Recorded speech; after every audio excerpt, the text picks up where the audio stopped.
시편 90편의 말씀을 가지고 하나님의 은총을 내려주소서라는 제목으로 함께 말씀을 나누고자 합니다. 이제 어제부터 추석 연휴 사람들의 고향 귀성 발길이 이어졌습니다. 이번 추석의 키워드 무엇이라고 생각하십니까?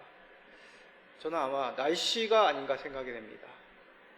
연일 역사상 9월 더위에 관한 여러 기록들을 갈아치우고 있다고 합니다. 역대 9월 중 최고 온도, 그리고 가장 높은 시기에 발효된 폭염경보, 또 가장 늦은 시기에 발생한 열대야 등이 그런 기록들입니다. 오늘도 무척이나 무서운 날씨입니다. 무더운 추석 귀경길이 될 것입니다. 특히 국내적으로 의료 대란이 계속되고 있기 때문에 건강과 안전에 대하여 특별히 신경을 쓰시고 주의가 요망됩니다. 그러나 생각해보면 주의를 기울인다고 하여도 뜻대로 되지 않는 것이 우리 인생입니다. 안전을 신경 쓰더라도 내일, 아니 1시간 뒤에 어디서 무슨 일을 일어날지 우리는 알 수 없습니다. 각별히 신경을 쓰고 준비하였는데 뜻하지 않은 어려움을 당할 때 우리는 당혹함을 느끼게 되죠. 그러면 우리는 매일 불안해하며 가슴을 졸이며 살아야 되겠습니까? 아니요.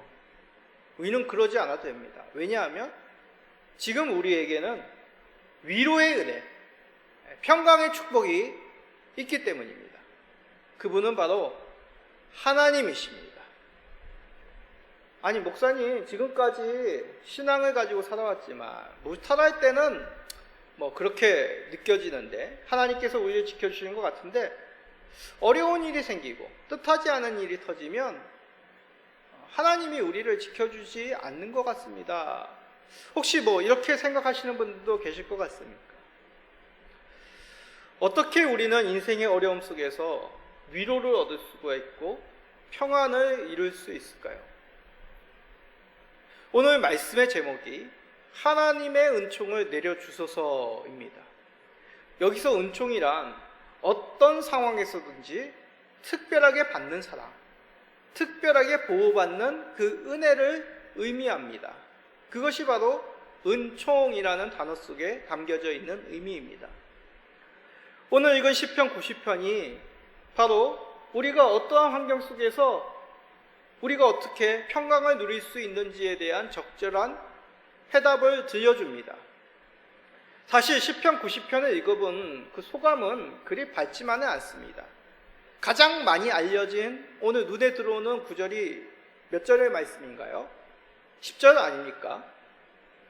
인생을 살아봐야 수고로움이고 고통뿐이다.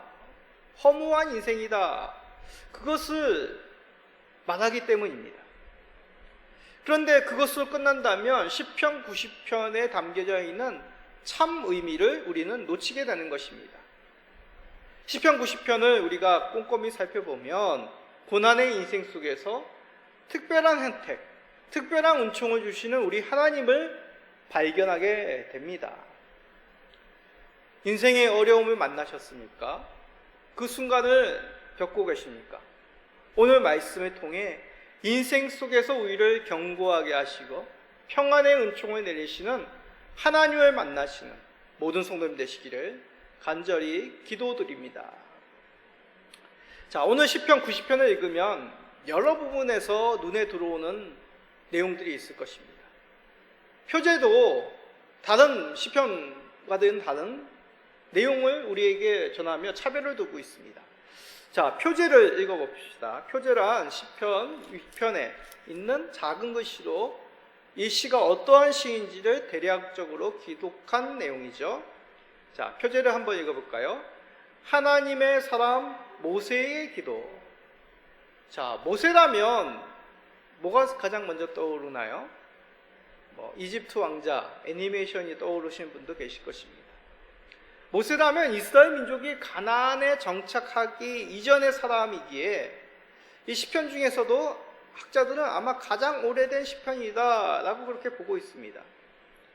언제 어떤 사건의 배경을 두고 있느냐, 이 시편만으로는 알 수 없습니다. 그러나 모세라는 인물에 대해서 그의 인생과 오늘 시편의 내용을 비교해 보면 잘 들어맞는다는 것을 우리는 깨닫게 됩니다. 모세는 알다시피 하나님의 계시로 모세오경을 기록한 사람이죠. 율법을 이스라엘 가운데로 기록하여 전달한 하나님 율법의 전달자, 선지자와 같은 인물입니다. 하나님과 이스라엘 사이에 언약을 챙겨라는 그 중보자의 역할을 감당합니다. 광야에서는 또 어떤 역할을 했습니까? 이스라엘 백성들을 그 광야의 여정 가운데로 가나안 땅으로 인도하였던 인도자의 직임을 감당했던 사람이죠. 젊은 시절에는 히브리 남자 아이라는 이유로 애굽의 왕에게, 바로 왕에게 죽임을 당할 뻔도 했습니다. 그러나 하나님의 특별한 은혜로 건짐을 받았죠. 모세라는 그 이름이 바로 건짐을 받은 자, 그런 뜻입니다. 그리하여 왕궁에서, 바로의 궁전에서 40년 동안 왕자의 생활을 보냅니다. 이제 40세가 되어 민족을 돌아볼, 그 히브리 민족을, 이스라엘 민족을 돌아볼 마음으로 백성들에게 나아갔지만 오히려 살인자로 도망자의 신세를 지게 됩니다. 광야에서 이방인의 삶을 살게 되죠. 그것이 바로 40년입니다. 이 40년 동안 미디안 광야에서 나그네의 삶을 살았지만 하나님의 부르심으로 이스라엘의 인도자로서 그 역할을 또 감당하게 됩니다. 그러나 이스라엘 인도자의 삶 또한 순탄하지 않았죠. 이스라엘을 인도하여 냈지만, 바로의 손에서 이들을 이끌어냈지만 이스라엘은 하나님을 거역합니다. 결국 모세도 이스라엘의 완악함에 그 하나님을 배신하는 그러한 죄악으로 광야에서 마지막 40년을 보내고, 모세 자신도 하나님의 약속의 땅에 들어가지 못하는 결말을 맞이하게 됩니다. 성경의 누구보다도 파란만장을 산 사람이 아마 모세가 아닐까 합니다. 죽을 위기에서 구원을 받았고 열국의 왕자의 삶을 살고 살인자가 되어 미디안 광야 생활을 하고 하나님의 부르심에 의해 언약 백성을 인도하였던 그 삶, 파란만장하다라고 표현할 수밖에 없습니다. 그 가운데 오늘 말씀 속에 대대의 모세의 거처가 된다라고 말씀하고 있는 것이죠. 거처란 것은 무엇입니까? 문자적으로 굴을 뜻합니다. 그러나 문맥상 파란만장한 삶의 거처가 되어주셨다란 그런 뜻이죠. 힘들 때 피할 곳이 되어주고 위험할 때 평안하게 해줄 수 있는 곳이 된다는 의미입니다. 그 거처가 어디일까요? 모세의 인생 대대의 거처가 되는 곳 어디일까요? 자, 시편 90편 1절을 읽어봅시다. 주여, 주는 대대의 우리의 거처가 되셨나이다. 이에 대해서 모세는 대대의 거처가 되었던 곳, 그의 피할 곳이 되었던 곳, 그것이 바로 하나님이라고 시편 90편 1절은 말씀하고 있는죠. 근데 여기서 주목할 것이 있습니다.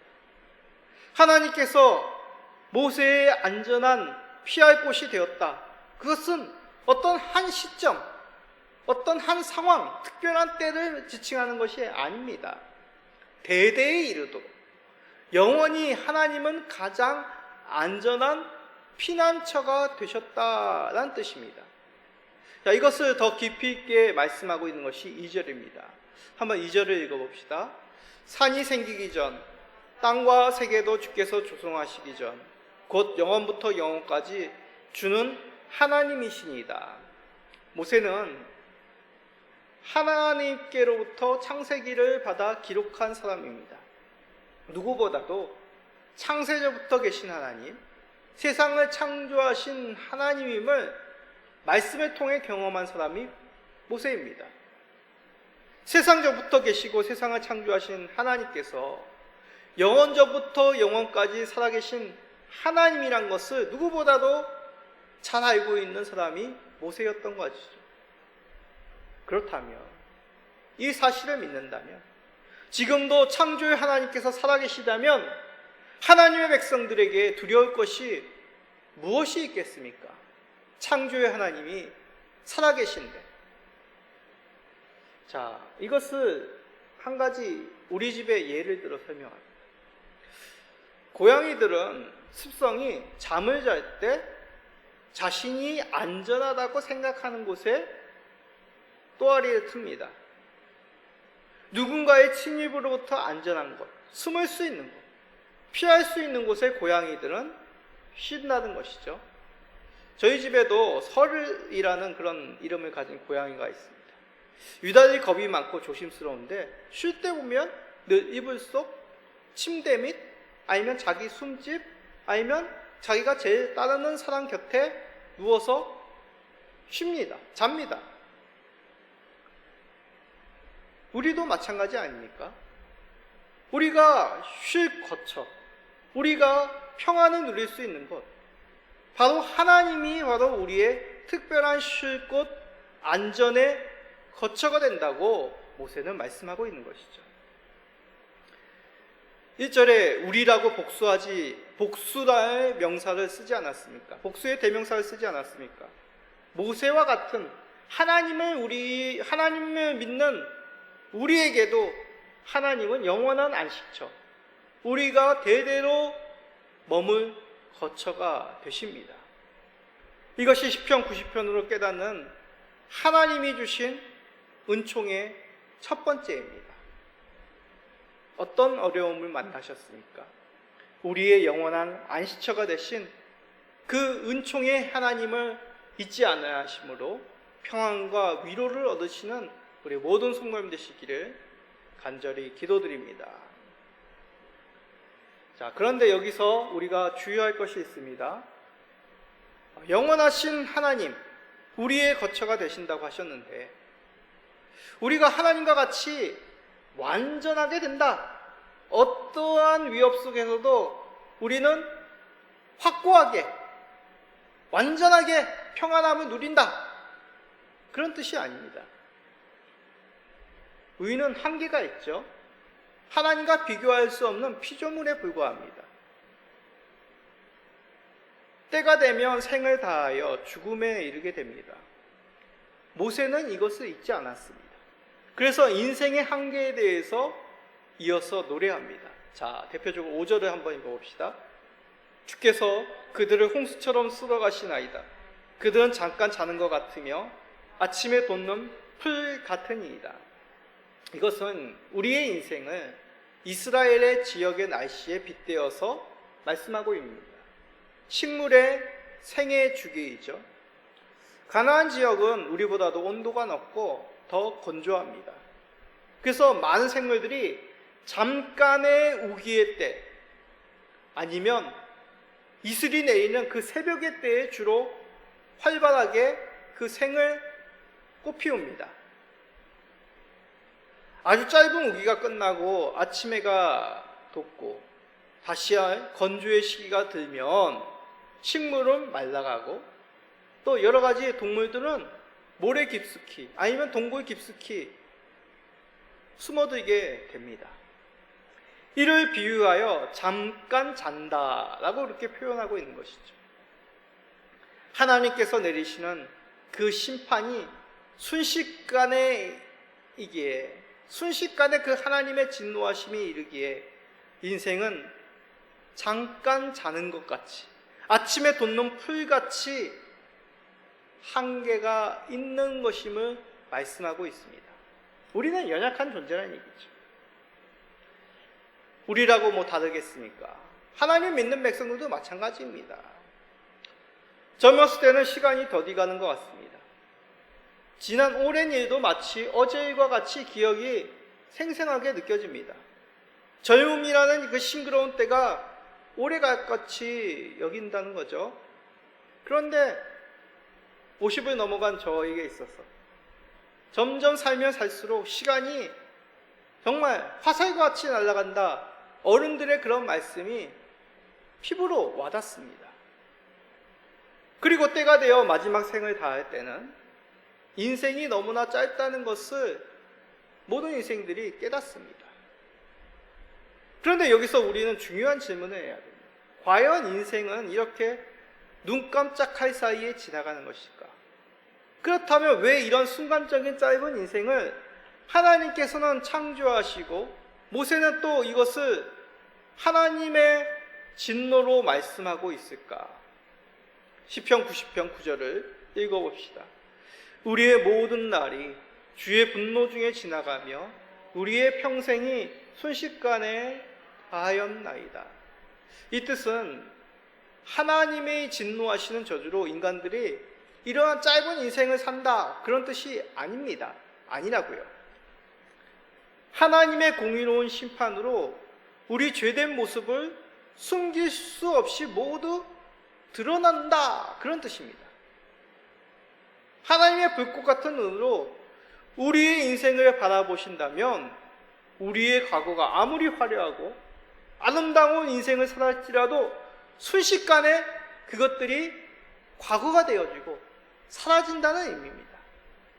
그래서 아침에 있다 사라지는 안개와 같이, 이슬과 같이 들풀처럼 말라버린다. 그렇지 않습니까? 모세도 그렇고 다윗도 그렇고 솔로몬도 그렇습니다. 하나님께서 이제 그만이라고 말씀하시면 그들의 일생 동안 생을 다하여 마쳤습니다.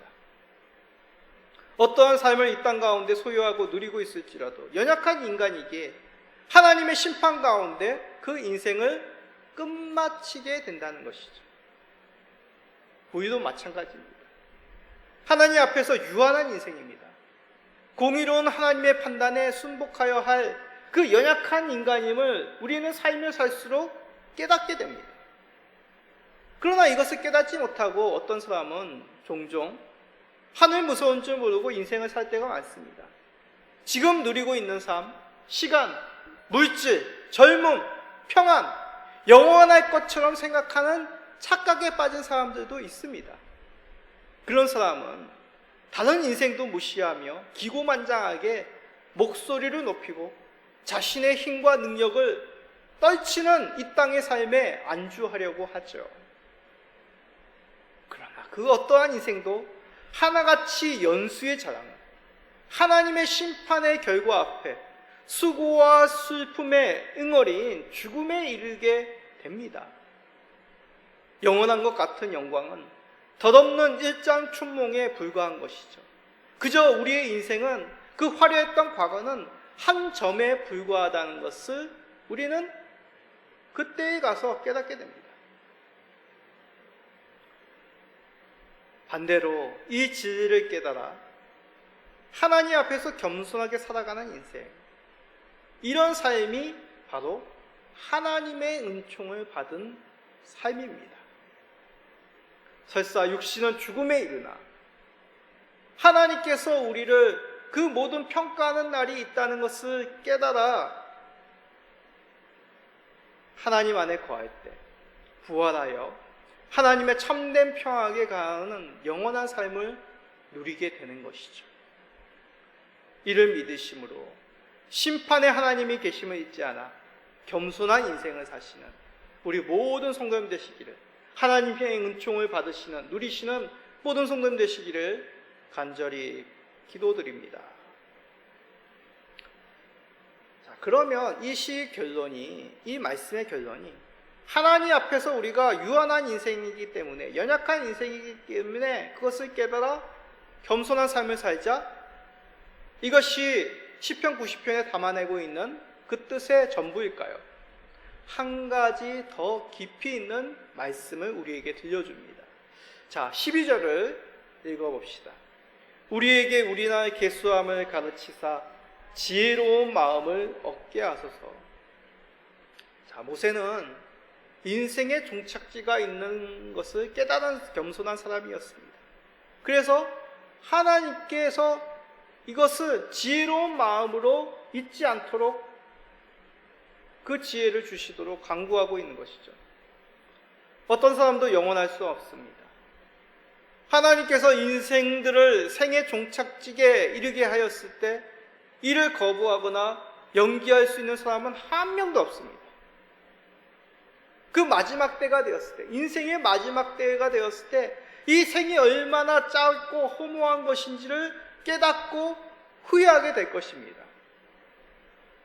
그러기 전에 인생의 마지막이 있음을 깨닫고 하나님을 찾는 것이 지혜입니다. 막상 돌아갈 수 없는 막다른 인생의 종착점에 깨달을 때는 늦습니다. 후회만이 남습니다. 그것이 아니라, 인생의 끝이 아니라 우리의 인생의 그 화려한 날에 먼저 하나님을 발견하고 하나님께서 원하시는 방향으로 인생을 살아간다면 그 마지막은 후회가 아니라 기쁨으로 마무리가 될 것입니다. 그리하여 시인은 모든 인생이 결국 생의 종착지에서 하나님을 만나기에 후회가 남는 인생이 아니라 견고한 인생이 되기를 간구해야 되는 것입니다. 17절은 이러한 간구를 담아내고 있습니다. 자, 17절 읽어봅시다. 우리 하나님의 은총을 우리에게 내리게 하사 우리의 손이 행한 일을 우리에게 경고하게 하소서. 우리의 손이 행한 일을 경고하게 하소서. 우리의 손이 행한 일을 경고하게 해달라. 무슨 말입니까? 만약 인생 마지막에는 후회만 남는다는 것을 안다면 현재의 삶을 자신 있고 기쁘게 감당할 수 없습니다. 아니, 확실하지 않는데, 확실한 보장이 없는데 왜 우리가 열심히 노력을 해야 되고 왜 우리가 열심히 살아야 되겠습니까? 그러나 확실한 보장을 손에 들고 있다면 그 사람은 그 확신 가운데 오늘의 삶에 견고하게 살아갈 수 있는 것이죠. 하나님을 아는 인생이 그 사람이야말로 가장 확실한 카드를 손에 쥐고 있는 것입니다. 하나님이 우리의 하나님이 되시기에 하나님의 뜻 가운데 살아가는 인생이 가장 우리의 삶 가운데 후회가 아니라 만족과 기쁨과 견고함을 가질 수 있음을 깨닫는 우리의 놓치지 못한 확실한 카드라는 것이죠. 그렇습니다. 무엇을 소유하였느냐, 이 땅 가운데 무엇을 우리가 가지고 있느냐, 어떠한 삶을 살고 있느냐, 그것이 진정한 평강의 확신이 아닙니다. 하나님을 아는 인생, 하나님이 원하시는 삶의 방향으로 살아가는 것이 결국 우리의 삶에 견고함을 주고 그 견고함 속에서 기쁨을 누리는 지름길이라고 말씀하고 있는 것이죠. 마지막으로 하나님의 은총을 받은 삶, 하나님이라는 가장 견고한 보장을 인생의 주로 선택하시기를 바랍니다. 이것이 바로 우리의 인생 가운데 가장 확실한 견고한 보장, 그 하나님이 내리시는 특별한 은총입니다. 이 은총을 누리시는 모든 성도님 되시기를 간절히 기도드립니다. 그러면 최종적으로 질문합니다. 하나님을 아는 인생, 하나님이 원하시는 삶의 방향 무엇입니까? 베드로 사도를 통해 그 길을 말씀하십니다.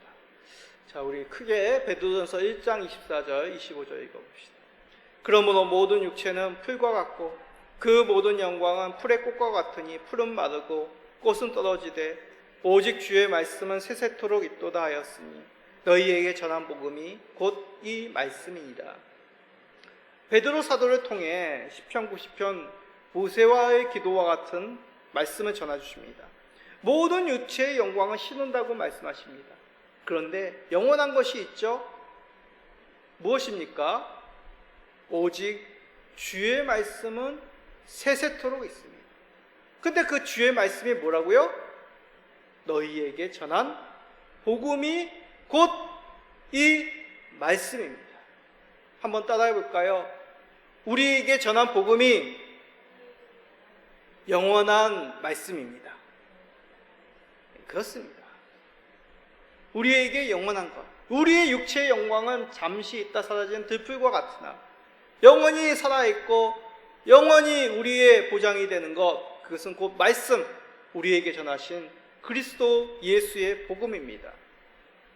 부활하신 우리 주 예수 그리스도가 우리의 인생과는 달리 영원토록 변치 않은 우리의 확고한 거처가 되며 우리에게 주신 하나님의 은총이 되신다고 말씀하고 있는 것이죠. 우리가 어떠한 일로 인하여 두려워하고 계십니까? 어떠한 일들로 인하여 불안해하십니까? 무엇으로 인하여 우리의 미래를 보장받을 수 없습니까? 이것이 바로 우리의 연약한 인생임을 까더라 하나님께서 우리의 거처가 되어주시고 그 거처의 보장으로 우리 예수 그리스도 우리에게 전한 복음이야말로 하나님께서 우리에게 허락하신 그 하나님의 은총임을 기억하시며 예수 그리스도로 말미암아 하나님으로 말미암아 이 어려운 삶 속에서 이 땅 가운데서 평안을 누리시는 우리 모든 성도님 되시기를 예수 그리스도의 이름으로 축복드립니다. 아멘.